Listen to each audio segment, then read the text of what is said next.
Well, hello everyone. This is a presentation for World Soils Day, which is on the 5th of December. I'm Steve Hallett from Cranfield University, and I'm joined today by my colleague Matheesha. Yes. And we're going to talk a little bit about a tool, Matheesha, that you've been developing called the Soilscapes Viewer, which is a tool for accessing our soils data at Cranfield University over the web.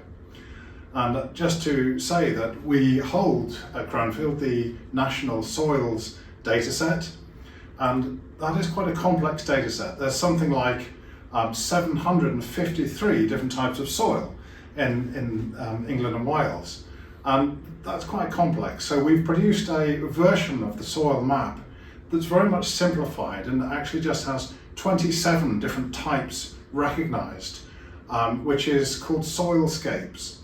And we have a tool that allows us, you can see on the screen here, we'll talk you through this, the Soilscapes Viewer, which allows you to look at important characteristics of soils and to try to understand how those soils vary, the importance of soils. Of course, soil provides the food that we eat, and it gives us the ability to clean the water that we drink. Our houses are founded on the soil, and the biodiversity and the wonderful range of different types of natural environments are very much influenced by soil, of course. And being World Soils Day, we need to recognise that soil fits into a number of the Sustainable Development Goals of the United Nations. And we could think of 5 in particular of the Sustainable Development Goals with regard to soil. So first of all, zero hunger, which is the goal number 2. Soil helps us to grow the food to feed the growing population of the planet. Goal number 11 looks at sustainable cities.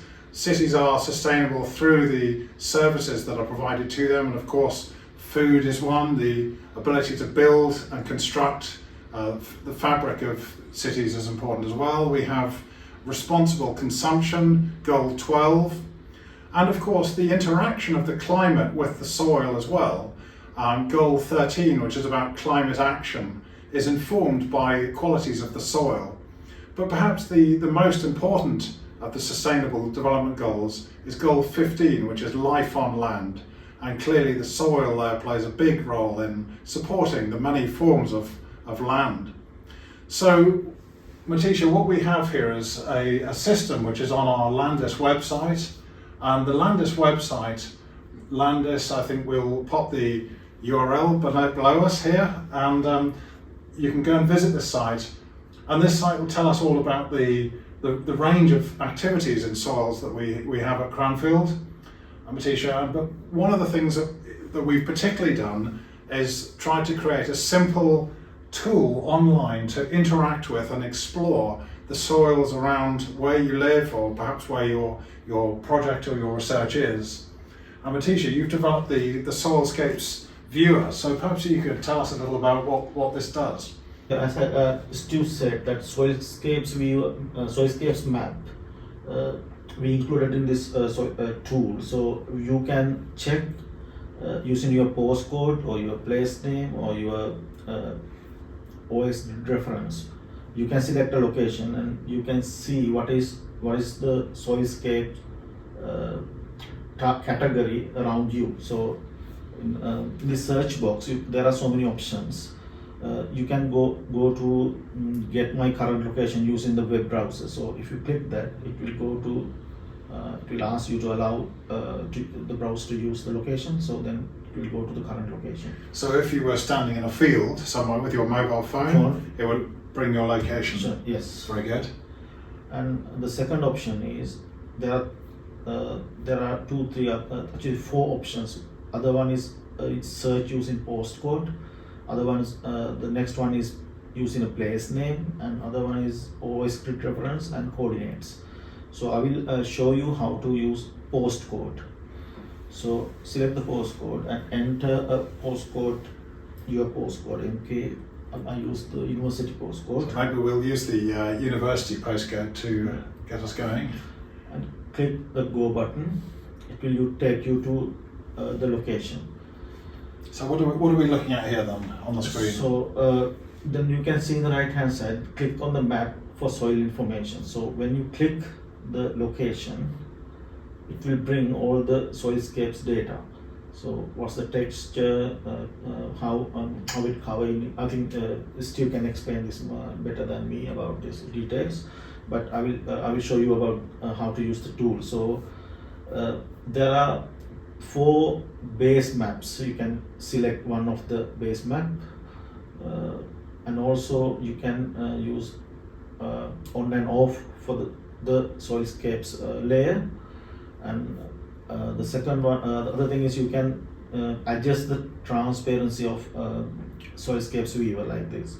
So I mean, if you want to see in details in the base map, you can reduce the transparency, and otherwise if you want to see the color code, you can increase the transparency. And in the left hand side, there's a legend.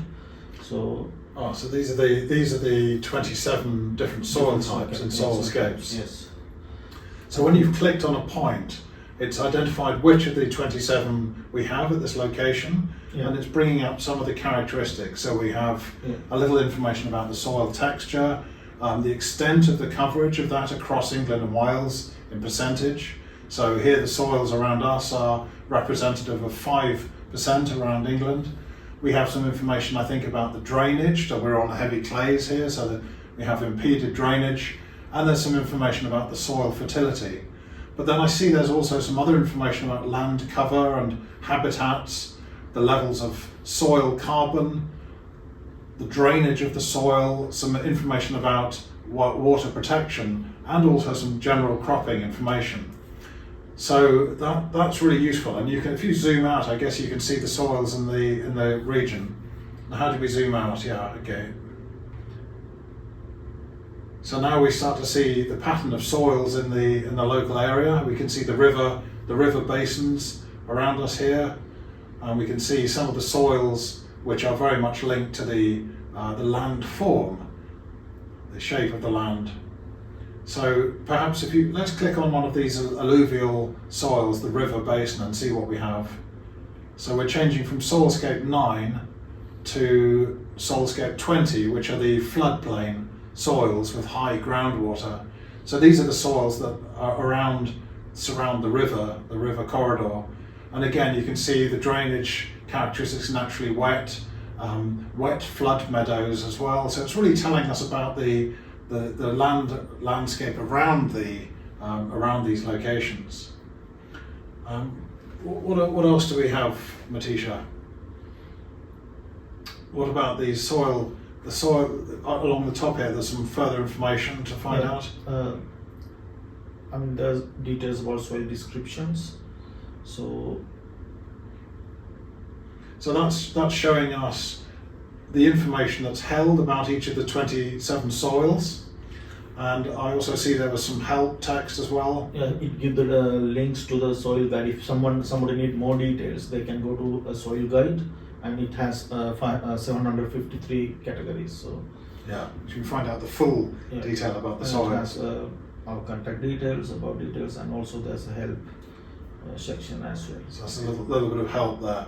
But it's actually very straightforward to use this tool, isn't it? It's a nice way of zoom out. Let's see how we perhaps zoom out to the country level. And there you can see, okay, the range of the different soil types across the country.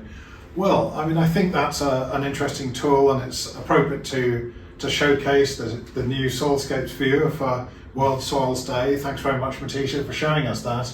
And I hope everyone, you can have a go at this website. The link's on the screen, and let us know how you get on with it. Have a good World Soils Day. Thanks, Matheesha.